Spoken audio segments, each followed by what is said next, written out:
Aujourd'hui, la Eloula du Rav Shach. C'était un des grands de la génération. Rabbi Elazar Menachem Man Shach. Nous a quittés il y a 16 ans. Je ne sais pas s'il avait 107 ou 108 ans, je ne sais pas. D'accord? Mais c'était un Rav qui était connu mondialement, qui est encore connu mondialement, grâce à ses conseils. D'accord? Il y a des dizaines, vraiment des dizaines, sans exagérer, de livres qui ont été publiés de ses élèves, qui ont raconté un peu des histoires sur ce Rav. Ce Rav Shach, là, il a bien sûr des centaines, des milliers d'élèves dans tout le monde entier. Et c'est un Rav que toute personne, qu'elle soit aux questions de Torah ou autres questions, qui venait prendre conseil, entre guillemets, le consulter pour lui demander comment faire, comment agir dans les situations, qu'est-ce que je dois faire, mon travail, je laisse le travail, je dois étudier, toutes les questions. Et venait au Rav Shach, et c'est lui qui avait, entre guillemets, toute la génération sur ses épaules. Parce qu'il y avait vraiment beaucoup de décisions à prendre, et tout dépendait de lui, de sa bouche, ce qui sort de sa bouche. Mais lui-même, bien sûr, il était très modeste. Il avait une petite maison dans la yeshiva, vraiment une petite maison. On peut l'avoir jusqu'à maintenant d'ailleurs à Bnei Brak, à Ponyovitch. Et vraiment des meubles, vraiment le strict minimum. Et il y a un élève à lui qui lui a acheté un beau fauteuil pour s'asseoir, pour qu'il soit bien, quand il étudie, quand il vient de se reposer, un très beau fauteuil. Et son élève a témoigné, il a dit, le Rav Shach ne s'est pas assis une fois dessus. Pas une fois. C'était trop pour lui, ce fauteuil-là. Il dit, c'est pas pour moi. C'est pas pour moi. Donc, quelques histoires sur le Rav Shach. Premièrement, pendant la guerre du Golfe, quand il y avait des élèves à la yeshiva qui n'habitaient pas en Israël, et leurs parents s'inquiétaient un peu. Les parents habitaient en diaspora. Les élèves ont demandé au Rav Shach, est-ce qu'on doit aller rejoindre nos parents ou rester ici, Rav, pendant la guerre du Golfe? Il leur a dit, restez ici. Et donc le matin, un des matins, son élève, qui lui dit, le Rav Shach qui lui dit, Rabbi, vous n'avez pas dormi cette nuit, j'ai vu. Vous n'avez pas dormi, ou c'est comme ça, j'ai vu, vous ne dormez pas. C'est vrai que le Rav Shach ne dormait pas beaucoup, juste, même dans un temps normal, il ne dormait pas beaucoup. Il dormait un peu, après il se réveillait, il étudiait, il se remettait à dormir, mais il y a un de ses élèves qui a dit que vraiment c'était rare où il y avait des nuits où il dormait toute la nuit, tellement qu'il aimait la Torah. Et donc il lui a dit, Rabbi, vous n'avez pas dormi cette nuit. Il lui a dit, comment tu veux que je dorme? Les parents des élèves en diaspora n'arrivent pas à dormir parce que leurs enfants sont là pendant la guerre. Et moi, tu crois que je vais dormir? Je ne peux pas, impossible, je ne peux pas dormir. Donc il ne dormait pas. Donc il y a un monsieur, Yigal Baron, il s'appelle. Il raconte que, donc ce monsieur que il cherchait un poste. Il a cherché pour travailler un emploi.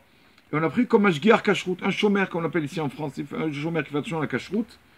Et où c'est qu'on l'a pris? On voulait le prendre, l'employer au Shabak, au bureau du Shabak, à Tel Aviv. Shabak, les services secrets de l'État d'Israël, à Tel Aviv.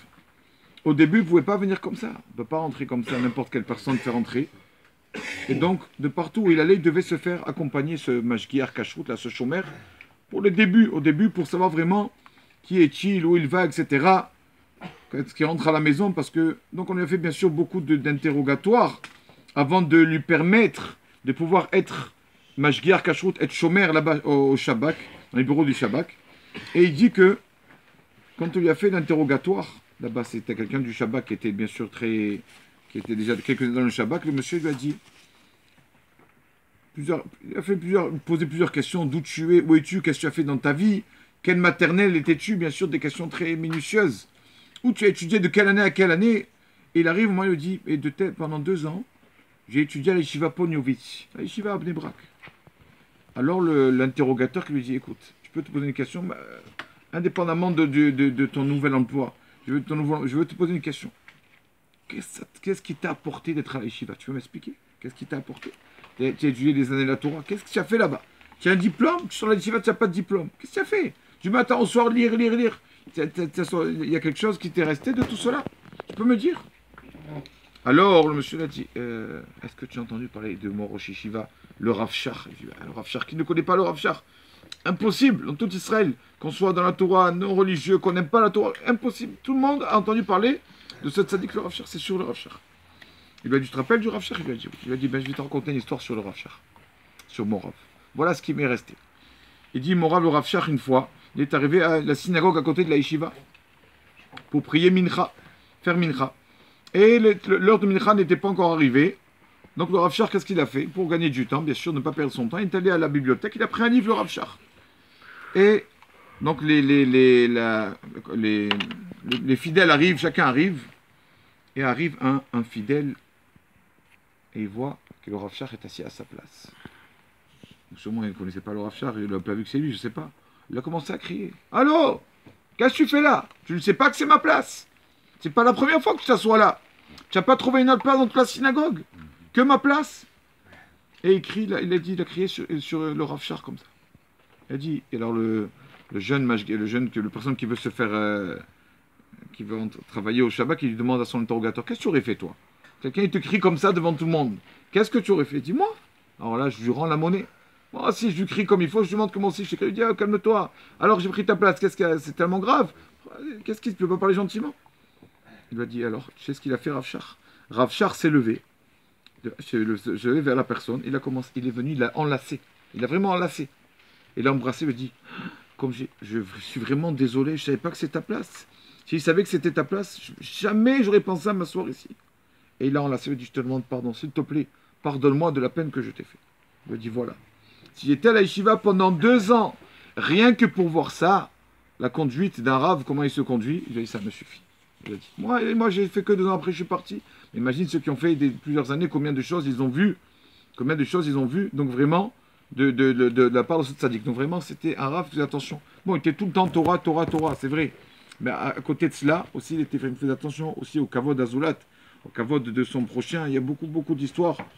Même dans la Torah, on dit que il y avait un jeune. Il y avait un jeune, je ne sais pas quel jeune c'était. Et donc, lui était dispensé, il était vieux, le pauvre était âgé. En plus, il ne voyait pas bien. Quand on a des problèmes aux yeux, encore plus, on doit pas. Il y a des jeunes qu'on ne peut pas faire, qu'on n'a pas le droit de faire. Donc, son élève va dire, Rav Cher, Rabbi, vous ne devez pas jeûner. Pourquoi vous jeûnez, vous, Rabbi? Il lui a dit, moi, tu sais, Adam Arishon, il a fait une faute. Il a mangé de l'arbre de la connaissance, oui ou pas? Adam Arishon, il a fait une faute. Il a jeûné 130 ans pour une faute. C'est-à-dire, si Adam Arishon qui a fait une faute, il a jeûné 130 ans, alors moi, combien je dois jeûner? Je dois jeûner des années entières, je dois jeûner des dizaines d'années. Mais je n'ai pas la force. Alors au moins, je jeûne les jeûnes de Tarnit Tibour, les jeûnes que tout le monde, la communauté fait. Au moins ça. Parce que normalement, c'est marqué dans la Torah, quelqu'un qui a fauté, pour pardonner ça, il aurait dû jeûner. Beaucoup jeûner. Chaque faute, elle a son quota de jeûne, elle doit, cette faute, tel temps de jeûne. Nous, on n'a plus la force. On essaie de peu d'étudier un peu pour pardonner nos fautes. Mais il dit au moins les jeûnes que tout le monde fait. Et donc, il y a beaucoup d'histoires. La yeshiva, jusqu'à vraiment ces derniers moments, j'exagère, mes dernières années où étudier à la yeshiva, à son âge, il finissait d'étudier. Lui, qui marchait très doucement par rapport à son âge, il prenait le livre, il allait le remettre lui à sa place. Il me dit, Rabbi, laissez, on va le faire. J'ai étudié dedans. Moi, c'est moi, je remets à la place. D'accord? De là, on apprend comment une personne doit faire attention quand il étudie.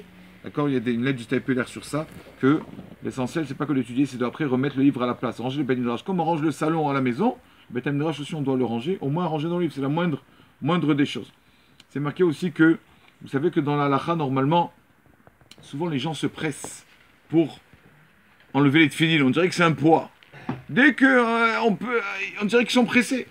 Après la tefila, ils s'assoient, ils parlent, ils ont le temps. Mais à la tefila, vite, ils enlèvent les tefillin. Alors que dans la halakha, normalement, on doit les enlever après Anou Shaber. Quand on a fini la dernière paragraphe de la tefila, après qu'on a fait ça, fini, on peut les enlever. D'accord? Je vous rends qui dit quelqu'un qui est mal ou quoi, ou qui est dépressé ou quoi, alors, bon, il enlève après, ou Baletzion. Après, Baruch Elokeinu, ce qu'on appelle la Kedusha, les Sidra. Après, ou Baletzion, d'accord? Celui qui est vraiment pressé.